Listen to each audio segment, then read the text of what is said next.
All right, so the PS5 Pro was announced like it was yesterday. It was announced yesterday, and all in all, I am unimpressed to be honest. It's just not only did it take like a long time to release it. I think like the last trailer, quote unquote, for was like let me double check. I got it here. The PS5 controller, reveal trailer. 2 days ago. PS5 controller. I don't know, it wasn't that long ago. Okay, I'm tweaking. They've been talking about it for a while though, hasn't it? Am I just this stuff is flooded right now. Whatever. Regardless, I digress. The point is, it's out now, or the trailer is out, and like, all in all, just whatever. Because like, really, what they just showed improved was better graphics, better ray tracing, and like a new thing with the AI upscaling, I think they call it. It's like PSSSR is like the acronym, but like they use like AI to like upscale like the pixels to make the stuff look better. So overall, just like, hey, the games look better now, but that's not really worth the price. What they're asking for is like $700 for this one console, and like you would think what it costing $700 will come like with the disc drive 2 and a stand, but no, it doesn't. It's just base console, no CD drive or disc drive, no stand. You're just paying $700 for a console that just looks better, and like that's not worth it. That's not worth it at all, in my opinion. You know, for like what the PS5 already offers, I'm already getting good looking games. Like it already comes with the ray tracing, 60 FPS and whatnot.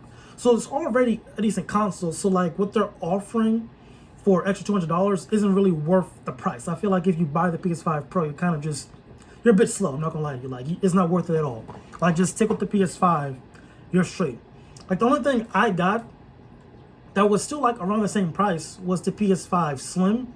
Cause I just like slimmer consoles. Like you see it right there. Just it looks decent slim wise. Like the PS5 was a bit bulky. The Slim a bit smaller. Looks decent. I like it on a sideways stand too. It looks fresh.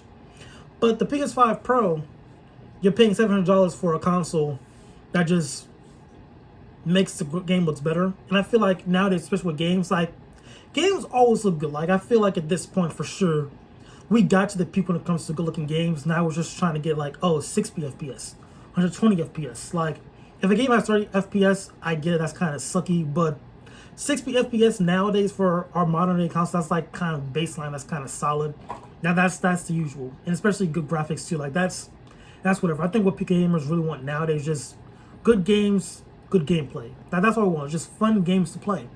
I think that's why also that one game that just came out too on PlayStation is an exclusive too. I think it's like called Astro's Playworld. That game is doing numbers right now. People are really enjoying that game. It looks fun. Very simple platform game, just basic gaming stuff. But people are loving that, you know? I feel like what gamers really want are just fun games to play. Like, graphics are a bonus. What we really want is just fun gameplay. So you giving us a $700 console just to make games look better, that's not worth it at all. Not at all. I feel like just stick with your PS5.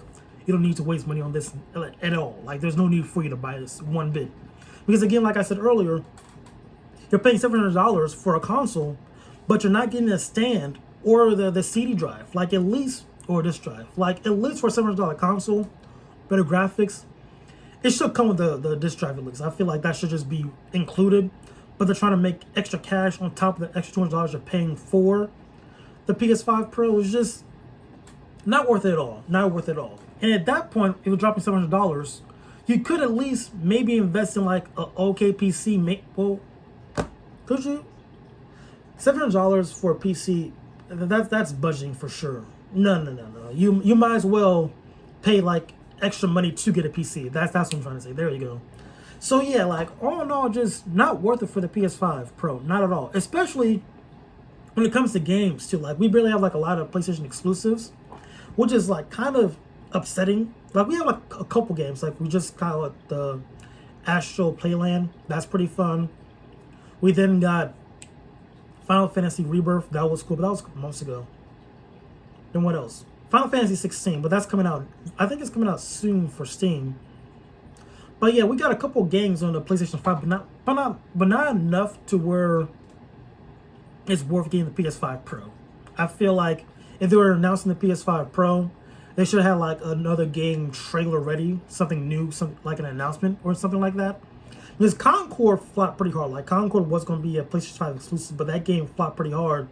And that also had like what, bad graphics. It just wasn't a fun looking game. No one liked it at all. So I think that kind of ties back to my original point, where right now we just want fun games to play. So I think PlayStation should really focus on that. Make sure we get fun games. I think Wolverine is yet to be announced. I know it's coming out sometime. Is it next year? I don't know. But yeah, PlayStation really needs to like it. I think this is kind of like a Sony L for sure. It's like the PlayStation 5 Pro just, it doesn't seem worth the price of admission, especially. Like I just say, get the PS5, just regular, or Slim if you want that, or just save it to get a PC. It's one of those two options. Like it's not really worth it to get the PS5 Pro when you're just getting like slightly better graphics and like a slightly larger GPU, I think it is. It's just not worth it all. Like the PS5 runs pretty well. Your games look great. Games nowadays always are going to look great. So what's the point of getting a gaming console or $700 are just going to make your games slightly better?